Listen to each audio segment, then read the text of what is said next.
ఎలా స్టార్ట్ చేయాలో hi hello అని చెప్పడం కరెక్ట్ కాదు. ఎందుకంటే అందరం అదే ఫ్లోలో ఉంటాం కాబట్టి. బట్ ఎవరైనా కానీ ఏదైనా కానీ చెప్పాలనుకుంటే డైరెక్ట్గా చెప్పడం అనేది కూడా కరెక్ట్ కాదు. కొంచెం సోదో ఎస్ఓఎల్ఎల్యూనో ఏదో ఒకటి స్టార్ట్ చేసి తర్వాత వాళ్ళు చెప్పాలనుకున్న దాంట్లో చెప్తే కాస్త పొలైట్గా ఉండుద్ది. ఓకే, అంతలోపు కొంచెం ఏమంటారు, ఈ సెకండ్లు ఈ టైము గడిచిపోతుంటుంది అనుకుంటున్నాను. బట్ నేను ఇప్పుడు చెప్పాలనుకున్న విషయం ఏంటి అంటే మేజర్గా రాత్రి ఐ థింక్ చాలా నేను ప్రతి ఒక్కరి లైఫ్లో ఉండుద్ది కదా, డిప్రెషన్ టైం అనో లేకపోతే అలోన్నెస్ సంథింగ్ ఇంకేదన్నా పేర్లు పెట్టుకొని మనం ఒంటరిగా ఉండాలి అనుకున్నప్పుడు, నేను ఒంటరిగా ఉన్నప్పుడు ఎందుకో యూట్యూబే కదా మనకందరికీ, లేదా యూట్యూబ్లో అలా చూస్తుంటే ఫస్ట్ మధుమతి సాంగ్ వచ్చింది ఆనంద్ నుంచి. సరే యూనో ఆ శేఖర్ బాయ్ ఇంటర్వ్యూ చూస్తున్నప్పుడు ఆయన వేటూరు గారికి ఆయన ఇచ్చిన ఎక్స్ప్లెనేషన్, ఎవరైనా డైరెక్టరు ఒక ఏమంటారు రైటర్ దగ్గరికి, అదే లిరిసిస్ట్ దగ్గరికి వెళ్ళినప్పుడు తను ఎంత గొప్పగా చెప్తే తను అంతలా ఫీల్ అయ్యి అంతకన్నా గొప్ప పదాలు ఆయనకు వస్తాయి. కానీ శేఖర్ కమ్లో బాయ్ ఎప్పుడైతే ఆత్రేయ గారికి చెప్పినప్పుడు, ఆత్రేయ నాయన సరే సబ్జెక్ట్ కరెక్ట్ ఏదన్నా ఉంటే సారీ, ఆత్రేయ గారికి చెప్పినప్పుడు రూప ఎలాంటి క్యారెక్టరు, రూప అలాంటి క్యారెక్టరు, రూప చీరలు వేసుద్ది అలా చెప్పాడంట. కానీ పర్టికులర్గా నాకు ఈ పదాలు కావాలి, ఈ కంటెంట్లో కావాలని చెప్పలేదు. సో ఆత్రేయ గారు అంటే తెలిసిందే కదా, హెవీ సీనియర్ పర్సన్. కొంతమంది అదే ఇప్పుడు చెప్పలేనప్పుడు కూడా గ్రహించే అతనే కదా లిరిసిస్ట్, కవి, ఇంకోటి ఏదైనా కానీ. బట్ ఆ విధంగా నేను పోయి అంటే నేను ఎప్పుడు చూస్తుంటా రెగ్యులర్గా. బట్ ఈసారి ఏంట్రా అంటే మనం ప్రతిసారి సినిమా చూడడం వేరు, చూస్తూ అర్థం చేసుకోవడం వేరు. ఇప్పుడు ఒక సిచ్యువేషన్ చెప్పిన తర్వాత ఎవరు శేఖర్ కమ్లా ఆ సిచ్యువేషన్ అప్పుడు మేము ఎంత కష్టపడ్డాము, ఆ సిచ్యువేషన్ తర్వాత దాన్ని నేను ఇంతలా ఆ మాటలు మనం ఎప్పుడైతే వింటామో అప్పుడు మనకు ఆటోమేటిక్గా ఫీల్ వచ్చేసింది. అప్పుడు వెంటనే వెళ్ళేసి చూడాలనిపించింది. అలా నేను మామూలుగానే జనరల్గానే ఇవన్నీ ఆలోచించకుండా ఒక ఫ్లోలో వెళ్తున్నా సినిమా.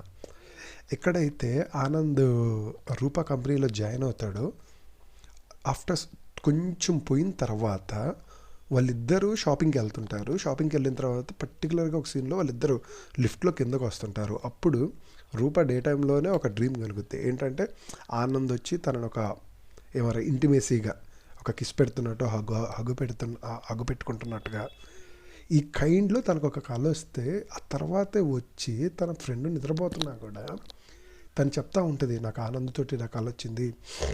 అక్కడ చెప్పేటప్పుడు తన కళ్ళు పైకి కిందకి ఒక ఆ సిగ్గుపడుతున్న ఆ వినయం అస్సలు అక్కడ అంతే ఆ ఆ 2 నిమిషాల ఓల్డ్లో నేను అలా పడిపోయాను ఇంకా అంతే. ఆ తర్వాత నుంచి నేను అదే ఫీల్డ్లో సినిమాని చూస్తుంటే కానీ ఇక మైండ్ పోయింది. సరే అవన్నీ అస్సలు అవన్నీ అనడానికి కూడా లేదు, ఆ పార్ట్ మాత్రం పిచ్చ హైలైట్ అనుకోండి.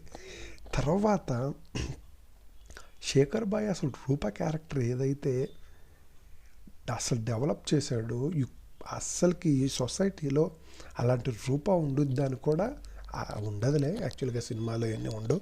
కానీ రియల్ లైఫ్లో ఉంటే అలాంటి రూప ఏ ఆనంద్కైనా చిక్కినా కానీ ఇంకా వాళ్ళ లైఫ్ హెవీగా ఉండదు. ఎందుకంటే మోడ్రన్ సొసైటీ అనేది ఇప్పుడు మోడ్రనే. ఇప్పుడు 2010 వరకు ఒక జనరేషన్ ఉంటే 2010 నుంచి 2010 ముందు 0.5x స్పీడ్ 1 తర్వాత 2 ఇంతవరకే ఉంది. కానీ 2010 నుంచి 2 ఇంకా ఎవ్రీ 2 years 2 పెంచుకుంటూ పోయారు. 2020 రాగానే 4xకి వెళ్ళిపోయారు. ఎందుకంటే పిల్లలు కూడా అలా అప్డేట్ అవుతున్నారు. కాబట్టి ఈ సినారియోలో ఈ సిచ్యువేషన్లో మనకి రూపా లాంటి క్యారెక్టర్ ఈ రోడ్డు మీద బయట తిరగడం కష్టం. బేసిక్గా ఎవరైతే ఉంటారో మేబీ బాయ్స్ కానీ గర్ల్స్ కానీ వాళ్ళకి సమ్ క్యారెక్టర్ అయితే కావాలి, క్వాలిటీస్ కావాలి. ఇప్పుడు సపోజ్ బాయ్స్ తీసుకుంటే బాయ్స్లో అమ్మాయిలకి మోస్ట్లీ లైక్ సిద్ధార్థ క్యారెక్టర్ ఉంటుంది కదా, నువ్వు వస్తానంటే నేను వద్దంటాను. మోస్ట్లీ గర్ల్స్ ఎవరిని కోరుకుంటారంటే ఈ కైండ్ ఆఫ్ ఎవరు కొంచెం జోవియల్గా ఉండేవాడిని, కొంచెం ఎలాగంటే తింగర పనులు చేసేవాడిని కైండ్. అంటే నేను చూసిన గర్ల్స్లో నాకు అర్థమైన ఈ గర్ల్స్ వాళ్ళ నాలెడ్జ్లో ఈ కైండ్ ఆఫ్ ఫెలోస్ని ఎక్కువ కోరుకుంటారని. కొంతమంది ఉంటారు హెవీ పవర్ ఉండాలి, హెవీ మనీ. అయితే ఆ సెక్టార్ నేను ఎప్పుడు అంత క్లోజ్గా చూడలేదు, సో నాకు తెలియదు.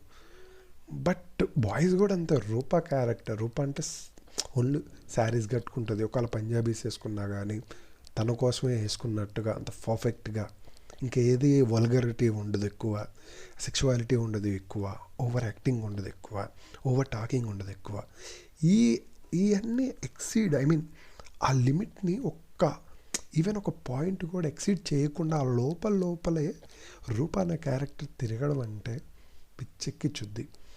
బట్ ఎవరికైనా సొసైటీలో లేదా ఏదైతే జరుగుతూ ఉండుద్దో అది ఎప్పటికీ అది మనం చూస్తున్నాం కాబట్టి మనం దాన్ని ఫీల్ అవ్వలేము.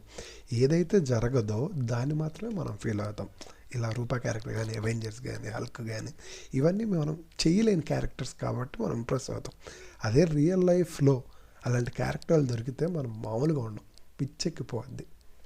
సో ఎందుకో మీరు షేర్ చేసుకోవాలని ఉంది, చేసుకుంటున్నా ఉన్నాం. అది. Thank you.